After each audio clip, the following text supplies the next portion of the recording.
তুমি যাইবা মসজিদে, এই পা গুলা যে তোরে দিছিল সুস্থ থাকা অবস্থায় তুই মসজিদে গেলি না, এই সময়টা একদিন এমন একটা সময় আসবে রে বাবা, মরণের ঘাটের মধ্যে শুয়ে গেলে এই হাজার চেষ্টা কইরাও একটা কদম দেওয়ার মতো জমিন পাইবা না।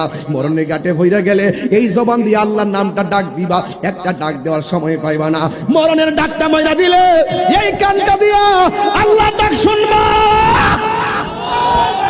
একটা সেকেন্ডের সময় হবে না। এই জন্য সময় গেলে সাধন হবে না রে। এই জন্য বলছি এখন যৌবনকালের নামাজটা বড় কঠিন রে বাবা। এই যৌবনকালের নামাজটা যদি পড়েন, এই নামাজের দ্বারা দেখবেন বুড়াকালে নামাজ না পড়তে পারলেও যৌবনকালের নামাজগুলো বুড়াকালের কাফারা হয়ে যাবে। এ বন্ধুরে, আল্লাহ রাব্বুল আলামিন হাবিব বলেছেন হাসরের ময়দানে সাত প্রকারের মানুষে আমার আল্লাহ আরশে আজিমের নিচে ছায়া দিবে।